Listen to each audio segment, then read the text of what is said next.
Bienvenue dans ma série Building Public où je vous emmène dans les coulisses de mon projet entrepreneurial. Dans ce premier épisode tourné le mercredi 12 mars, découvrez comment une simple discussion autour d'un burger a donné naissance à Reloop, une marketplace de déchets industriels qui a rapidement évolué vers quelque chose de beaucoup plus ambitieux. Au programme, le brainstorming en temps réel, pourquoi notre première idée était vouée à l'échec, comment nous avons pivoté vers une solution qui pourrait transformer la façon dont nous consommons, les défis qu'on n'avait pas vu venir, sachant que spoiler, ce projet que vous allez voir dans ce vlog n'est que la partie immergée de l'iceberg. Le projet a depuis évolué vers quelque chose de beaucoup plus ambitieux et structuré. C'est parti. Salut à tous, premier vlog du projet Reloop pour lequel on voulait lancer. C'est un projet dans le cadre de mes études où on voulait faire une marketplace de déchets industriels. Mais qu'est-ce que ça veut dire? Par exemple, il y a une entreprise A qui a des déchets en trop, disons du papier, et l'entreprise B qui veut racheter cette matière-là. Et donc l'entreprise A, au lieu de le jeter et de ne pas faire d'argent avec, eh bien, elle peut le revaloriser donc en le vendant à cette entreprise B. Et disons, plein d'autres entreprises peuvent faire la même chose en vendant ou en achetant des déchets industriels. Sauf que on a rencontré plusieurs problématiques. Vas-y Antoine, qui est normalement le CTO, c'est-à-dire le mec qui gère la technique du projet. Le CTO du projet qui est déjà mort avant. C'est que déjà le projet il est intéressant. Donc tu as expliqué vite fait le projet qui est cool de pouvoir générer de la valeur avec des déchets et de pouvoir arrêter de juste prendre les matières premières alors qu'il y a déjà des déchets qui peuvent être matières premières. Le problème c'est qu'on n'a aucun contact dans l'écosystème, on ne connaît pas l'écosystème, on n'a pas le temps pour aller chercher les contacts, donc on n'a rien. Voilà, concrètement, aller sur un projet, on s'est dit tranquille, au calme. Lui, il fait le site internet, moi, j'appelle les gens et c'est bouclé. C'est un projet au calme, ça se fait. Et sauf que c'est beaucoup plus complexe que ça. On a eu un appel avec le mec qui nous gère de chez Ubilab. C'est un incubateur étudiant de l'université de Bordeaux. Et du coup, il y a un mec qui est giga calé en entrepreneuriat. Et du coup, il nous a posé plein de questions. Ça nous a grave mis dans le doute. On s'est dit, en fait, c'est un projet qui est pas mal ambitieux par rapport à ce qu'on s'attendait. Plutôt impossible comme projet. Alors, ouais. Après, c'est pas impossible parce qu'on a un autre étudiant qui a fait la même chose la première fois, parce que c'est la deuxième fois que je suis étudiant entrepreneur. La première fois, ça s'était un peu mal passé, mais au calme, c'était juste, j'avais 18 ans, j'étais sur trop de projets à la fois, enfin bref. Mais du coup, j'avais rencontré un mec qui, lui, avait un projet similaire au nôtre actuellement. Donc demain, on va l'interviewer, on va lui poser des questions sur ses problématiques et tout, et on verra peut-être si ça avance. Mais en tout cas, ça a l'air mal parti. Le vrai problème, c'est que, entrepreneur, tu dois faire un projet par rapport à tes compétences et par rapport à tes contacts, c'est-à-dire par rapport à l'écosystème. Ouais. Tu navigues de base en tant que non-entrepreneur. La problématique, c'est qu'ici, nous, même si on aime bien le côté environnemental, etc., théoriquement, le produit, c'est un produit technique, un produit un site web, etc., donc ça on sait faire. Par contre, vous savez que l'écosystème, on va dire plus physique, du coup des déchets, donc par exemple du BTP, de l'agroalimentaire, des choses comme ça, on n'a aucune info. C'est ça, et du coup il nous a dit, bon, là, marketplace de revalorisation de déchets, c'est beaucoup trop large, peut-être dans 10-15 ans ça sera possible, mais là il faut fixer sur une seule niche très précise. Et du coup on s'est dit, bon, la niche, par exemple du BTP, ça peut être peut-être la niche la plus simple à aborder, entre guillemets, même si on n'y connaît rien, et ça se trouve il y a énormément de choses qui sont faites et qu'on ne voit pas, parce qu'on a un scope, on a une vue d'ensemble qui est pour l'instant assez réduite par rapport à ce qui est fait réellement. Ouais. Donc c'est ça la problématique. Mais bon, on va brainstormer pour voir où après, on en est. Ce que je trouve, la vraie vision que j'avais de base du projet qu'on présente... Parce que c'est lui qui m'a donné l'idée en mangeant dans un smash burger. En 10 minutes, c'est un projet pour mes études, Agir pour les transitions, c'est un UE. Il me faut un projet entrepreneurial, j'ai pas trop d'idées, t'en penses quoi? Et vas-y, c'était quoi ton idée de base? Je crois que c'était celle-là qu'on avait préféré. Mais du coup, le principe de base que je trouvais intéressant, c'était un challenge, par exemple, que ma mère avait pu constater sur la difficulté d'accéder à des déchets qui sont des déchets normalement d'industrie, mais qui sont pas, évidemment, ils sont pas des déchets toxiques. Et par exemple, je sais pas, des palettes, un exemple concret, ou du gravat, c'est assez compliqué à trouver en tant que personne ah oui. En tant qu'individu lambda. Et moi, la logique que je voulais, c'était qu'en fait, de base, c'est que tout le monde puisse avoir accès à ce genre de matières premières, parce que c'est pas cher ou gratuit, et parce qu'en vrai, souvent, les professionnels, ils sont souvent... les palettes, par exemple. Donc, moi, c'était cette envie-là de pouvoir permettre aux gens d'avoir des matières premières, du coup, déchets, entre guillemets, mais en vrai, c'est utilisable facilement, matières premières, pour tout le monde, et pas que pour les entreprises et les B2B. Donc moi, la vision que j'avais était un peu du B2B2C. Ouais, c'est ça, B2B2C. Ouais. C'est en mode, on prend des déchets d'un business, on le vend à un autre business qui lui le revalorise et en fait quelque chose d'utilisable, qu'on revend ensuite à des clients, le B2B, 2C, et le C, c'est vous comme moi, des gens qui peuvent être intéressés par, disons, du gravat pour en mettre dans sa pelouse ou je sais pas. Sans avoir besoin de ce second intermédiaire d'entreprise qui va revaloriser, parce que pour moi le principe même c'est que selon les déchets évidemment qu'on a, mais on va prendre des déchets plutôt classiques, c'est à la personne elle-même, le consumer, le B2B2C, du coup le C, à justement revaloriser. C'est son principe, c'est que je trouve que maintenant il y a beaucoup en plus de même de trucs DIY, etc., de revalorisation des déchets, mais des fois les déchets tu les as même pas toi-même, tu vois. Il y a des déchets que tu pourrais utiliser, mais bon, tu vas peut-être utiliser des boîtes de. Toujours plus. Tu vas peut-être utiliser des boîtes d'œufs, je sais pas, des trucs de. Mais bon, en vrai, du bois intéressant, par exemple, qui est juste des jets de bois pour les B2B, les entreprises, qui peut être récupéré finalement pour des trucs en B2C. C'est un truc intéressant, je trouve, et je trouve que c'est une mouvance aussi qui se fait un peu maintenant dans les consumers qui veulent faire du DIY. Ouais, c'est vrai. Du Ikea, voilà, qui veulent faire des trucs un peu plus originaux aussi. Et prendre du temps soi-même aussi de créer un truc, un objet toute pièce. C'est intéressant aussi de pouvoir faire manuellement quelque chose et pouvoir se dire bah tiens regarde ma table de base c'est moi qui l'ai faite, tu vois, c'est pas mal. Donc moi c'était l'envie que j'avais de base, donc si on peut voir si vraiment il y a un marché là-dessus, on peut essayer de se shifter vers l'envie qu'il y avait de base. Pour du coup sur du B2B2C. Alors est-ce que ce serait vraiment du B2B2C? Je pense que ce serait plutôt, c'est pas vraiment du B2C. Ça vient d'où la matière première? Bah, en fait c'est ni du B2B2C ni du B2B ni du C. C'est on fait le lien, du coup on fait le lien entre les entreprises qui leur servent à rien et des gens qui en ont besoin. Le challenge du coup c'est entre les deux. Ah, c'est qu'est-ce qu'on fait. ok. C'est-à-dire que est-ce qu'on trouve des gens qui savent stocker, qui savent envoyer, ou est-ce qu'on se démerde et qu'on fait ces trucs-là, parce que du coup les entreprises souvent ont des gros trucs quand même, sinon elles vont pas aller se faire chier à mettre sur le marketplace pour un kilo. Mais s'ils ont des tonnes, bon les B2C ils vont pas récupérer des tonnes de gravats. Et tu les trouves où les clients? Quoi, consumer? Ouais. Bah ça c'est la pub. Ah, je fais des TikTok. Marketplace, du coup oui c'est nous on propose aux clients d'aller sur le marketplace pour aller trouver des vendeurs de déchets qu'ils veulent. Donc ouais, c'est un truc classique. Mais B2C, c'est ça qui est un peu chiant, c'est que c'est le marketing. Hein. Tu peux pas faire du porte-à-porte. Bon, un peu vite fait. Si on a un bon truc, ça pourra faire bouche à oreille. S'il y a justement cette mouvance de vouloir faire du DIY, peut-être qu'on pourra faire une trend TikTok DIY, tu vois. Donc il y a des trucs possibles. Mais c'est vrai que c'est du marketing classique, là. C'est plus de l'appel téléphonique. Ok. B2B. C'est différent. Là. Mais donc là, concrètement, il faudrait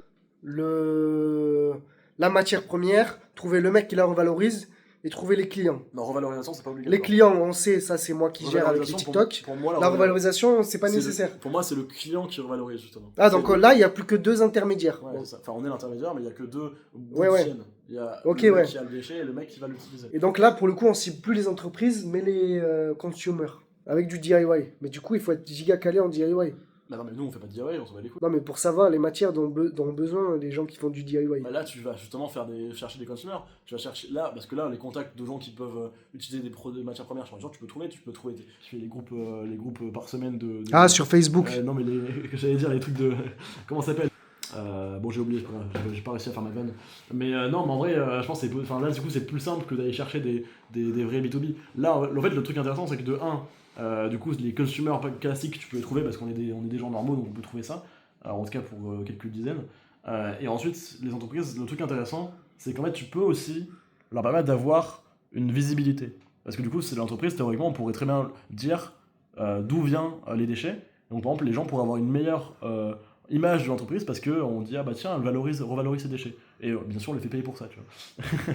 Donc théoriquement en fait il peut y avoir plusieurs valeurs ajoutées que juste le déchet, tu vois. En tout cas pour l'entreprise ça peut être intéressant d'avoir ce côté visibilité et aussi ce greenwashing de regarder les déchets, je vais pas les jeter par la fenêtre.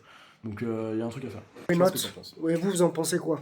Bon, je sais pas quand j'aurai la réponse mais ah bah je pense que vu que tu mets 46 ans à faire tes vlogs, je pense qu'on... Bah là pour le coup on a fait un vlog de 9 minutes 30. Ah ouais, quand même. Donc il y a moyen je le poste nature. Ouais, je le poste ce soir limite. Je leur dis les mecs, je pense que je vais faire, allez ça part. Je vais faire des vlogs nature là, on l'a fait en une seule rush, je le poste nature, zéro montage. Je fais juste la miniature. Ce soir il est posté, s'il y a des gens qui regardent, on est le quel jour? J'ai pas la montre. On est le 12. Est-ce que je l'ai bien posté le 12? Dites-moi en commentaire. Il est 23h, donc le temps que tu fasses le truc, ah oui, que soit le 13. On sera le 13. Enfin bref, abonnez-vous, dites-nous ce que vous en pensez. Et voilà, on va y réfléchir demain, de toute façon, on aura... surtout, dites-nous si vous serez prêt à utiliser ce genre de truc. Ah ouais, Enfin voilà, c'est plus important. Nous, on parce veut que dire, c'est vous la cible. C'est vous, on va vous vendre, D'accord. vous, des Vos déchets. darons. Surtout vos darons. Oui, même les pères, du coup, carrément. Les si darons on- aussi, on si peut va faire vendre une des petite clous. cabane, S'ils veulent des clous et tout, why not hein. Bon, les clous, je pense pas que tu peux utiliser les clous facilement. Mais... Ah ouais? Les clous, c'est une galère, tu les enlèves, ils sont forcément trop. Ah oui, t'as raison, ouais. Au bout d'un moment, il y a des trucs Non qui mais sont pas trop- si on trouve, je sais pas. Non, j'ai dit ça au pif, mais tu... Au pire, tu vois, je sais pas, de l'acier, tu vois, tu le refonds, on leur donne des lingots d'acier pour, Ouais, ouais. pour des joailleries, je sais pas. Bon, je peux en... Voilà quoi. Bon, de toute façon, demain, on aura plus de réponses. J'ai mon professeur qui va... Tu vas l'engueuler parce qu'il a rien foutu. Non, j'ai pas rien... Justement, on a fait toute cette réflexion là. Ouais, ce qui est fou, c'est quand même, t'as mis le truc, on a réfléchi, il est vraiment 10 minutes. Parce que Voilà. avant, on a réfléchi. Ouais, avancé, on avait zéro idée. On a réfléchi en même temps. Le raisonnement, le brainstorming est venu en même temps que la vidéo. Comme quoi, le format vidéo, c'est une bonne méthode. Parce qu'on essaye de vulgariser, parler à un public, et donc ça nous donne une méthode d'approche, je pense, différente. Alors, ouais, surtout, en fait, le truc, c'est que souvent, je pense que vous avez déjà eu ça, c'est que des fois, quand vous avez un problème et vous parlez du problème à coup, vous allez le dire en mode ah, mais oui, mais je sais comment le résoudre. Parce que tu en as parlé, t'as mis les mots. Ouais. Il faut mettre les mots. C'est par exemple, je crois, mais toi, t'es développeur, mais il y a certains développeurs, ils utilisent la méthode du canard. Genre, ils ont un petit canard à côté, ils expliquent ouais. Tu fais ça, toi, ou pas? Non, je parle de l'IA. Ah oui, ok. Mais en mode. Là, on part sur un sujet complètement différent. C'est quoi cette vidéo en fait? Ouais, tu parles. Mais en mode. Pour apprendre quelque chose ou pour solutionner un problème, vaut mieux le parler, enfin expliquer le truc comme à un canard qui connaît rien ou à ton petit frère qui connaît rien, essayer de l'expliquer pour qu'il comprenne. Et en l'expliquant, tu vas mieux t'en rendre compte. Moi, je vais essayer de faire ça sur la physique. Et en tout cas, dites-nous en commentaire et abonnez-vous. Bisous. Ciao. Non, explique la dinguerie auquel on vient de penser. Ah, mais attends, vous allez devenir fou. faut leur expliquer ce que c'était, Rabio Diao. Ok, alors, rapidement, dis-moi, parce que... Thérapie on va le simplifier très simplement. Là, il y a de l'oseille. Disons, on fait une levée de fonds en disant on a besoin d'oseille pour aider des projets co-responsables, sachant que derrière, c'est une DAO qui vote, c'est-à-dire c'est plein de personnes particulières, c'est pas un chef absolu qui vote. Enfin bref. Et du coup, Thérapie DAO, il a besoin de cette oseille-là pour à la fois faire de la sylviculture raisonnée, c'est des arbres. Et ces arbres, on les coupe, on les vend, et derrière on replante des arbres, et avec l'oseille qu'on a fait en plantant et vendant ces arbres, eh bien derrière on pour la mettre dans des projets qui sont éco-responsables, mais disons on peut skip l'étape des arbres, parce que peut-être ça peut être une étape problématique, mais disons l'oseille elle arrive pour ça, Thérapie DAO, pour aller dans des projets co-responsables. Et du coup, il nous faut des projets co-responsables pour vendre tout ça, pour derrière ensuite repartir sur un Je m'emballe et mon PC devient fou. Mon PC devient fou. Attends, pendant que ton PC Mais devient tout fou... ça pour dire. Alors, pendant qu'il dit... Ok, il a arrêté. Déjà, je trouve qu'il explique mal Thérapie Diao. Ouais, j'explique très mal. En gros... Parce que j'ai voulu expliquer avec le graphe. J'arrive pas... Je suis un peu galère avec les... Attends, Non, je crois que c'est bon. Thérapie Diao, un écosystème de projets où bah, du coup, on investit dans des projets à un stade assez bas dans l'idée du projet, pour après avoir l'argent grâce à l'évolution du projet, pour remettre dans des bons projets à la suite. Donc c'est vraiment un système de cercle vertueux à partir du moment où tu as déjà lancé avec des projets qui fonctionnent. Et en cibler que les projets écologiques et sociaux, quoi. Ouais. We Are One, tu peux m'expliquer parce que moi je connais pas assez bien. Ah, We Are One, c'est de pousser les citoyens à créer leurs propres projets, etc. Et faire en sorte aussi d'écosystème de projets qui soient résilients et qui soient que à impact. C'est que des projets à impact qui sont bons pour la société. We Are One, on m'avait déjà approché, je connais le fondateur et d'ailleurs Thérapie DAO, j'avais bossé dans l'équipe à l'époque. Et du coup, eux, ils ont des parts sur la nouvelle technologie, ils ont des projets sur ça en mode AI DAO, je connais même pas, mais disons, ils veulent faire une intelligence artificielle éthique. Dans la santé aussi, ils font Serenity, c'est un truc qui améliore la confiance dans les EHPAD, etc. Dans l'art, il y a NFT Music Festival, je sais pas ce que c'est, enfin bref. Et dans l'éducation aussi, ils veulent faire un jeu vidéo éducatif pour rendre accessible l'éducation partout dans le monde, enfin bref. Et du coup, dans l'écologie, il y a aucun problème. On voulait utiliser, enfin on s'est dit vraiment, enfin c'est une idée farfelue il est 23h, on se dit bon, voilà quoi, on brainstorm, deux fous qui brainstorm. Et donc nous, on veut faire le projet qu'on vous a déjà dit là pendant 10 minutes. Et on s'est dit... L'idée, théoriquement, l'écosystème peut être un peu... On va dire, on dirait un peu qu'on fait une espèce de système un peu bizarre financier pour niquer l'État, mais en fait, c'est pas ça. C'est pas... ça n'a rien à voir. On dirait qu'on fait une... Putain, j'ai oublié comment ça s'appelle, mais bref. En gros, on va utiliser We Are One. Théoriquement, on va utiliser We Are One qui, eux, n'ont pas encore de projet écologique. Tiens, c'est bizarre. Contactez-nous, on va aller. On peut les contacter parce que du coup, ils ont déjà cet écosystème-là, mais ils ont besoin d'un côté écologique. Thérapie Diao, c'est un peu similaire dans le côté, on veut faire un écosystème, mais précis que dans l'écologie. Eux, sachant que ça fait plusieurs mois qu'ils n'arrivent toujours pas à trouver des trucs dans l'écologie, ils ont besoin de plein de projets. Je vais prendre celui-là, qui est un ensemble de projets. Et donc on reprend TerraBio avec un autre nom parce que évidemment on va pas abuser, ils ont fait un peu de la merde, nous on va faire un token. Et pour lancer le projet d'IAO, du coup on doit bien avoir un projet qui peut du coup faire des financements et donc faire ce magnifique cercle vertueux au travers d'autres projets. Et du coup on a déjà un projet par rapport à ça, c'est ce projet qu'on a pu discuter sur la revalorisation des déchets. Donc au final tout fonctionne parfaitement, tout se complète, les gens ont besoin de nous on a besoin d'eux et voilà. Voilà, en mode on utilise eux pour aider notre projet à nous qu'on veut faire. Mais on utilise ce projet-là parce qu'il a besoin d'oseille au début. Et cette oseille qu'on va réutiliser dans notre projet à nous. Mais sauf que pour vendre ce projet-là à des investisseurs, etc., on va utiliser notre projet à nous et ce projet-là. Enfin bref, c'est, je dirais, un système financier de fou furieux. C'est un pyramidal. Ouais, alors que ça n'a rien à voir. Mais normalement, c'est clean. Mais voilà quoi, qu'est-ce que vous en pensez? Et en vrai, c'est dans le cadre hyper théorique pour l'instant, on va beaucoup trop loin. Mais en tout cas, c'est marrant ce genre de discussion. Et on a discuté 4 minutes pour vous expliquer cette dinguerie-là. Alors qu'elle avait déjà coupé la vidéo à la base. Alors déjà on avait quand même eu l'idée en 2 minutes, on a réussi à prendre plus de temps à expliquer l'idée qu'à trouver l'idée. C'est exactement ça. Mais parce que nos cerveaux fusent, alors que pour vulgariser les trucs, c'est plus compliqué. Mais enfin bref, voilà quoi. Re-ciao du coup. Re-ciao, double ciao. C'est quoi les seuls trucs qu'il y a à faire? Ok, bon, l'étape c'est peu complexe. En fait, il y a deux choses. C'est qu'en fait, théoriquement, en We Are One, on pourrait très bien utiliser. Ouais, We Are One, on peut pour le coup. On pourrait déjà théoriquement juste utiliser l'idée qu'on a déjà eu de base, donc de révalorisation des déchets, parce que théoriquement, ils ont besoin de ça. Mais on peut faire du coup cette surcouche en utilisant TerraBio. Et donc, au final. En créant un launchpad de projet écologique dans un launchpad de projet à impact. Exactement. Et launchpad, ça veut dire une plateforme de lancement de nouveaux projets.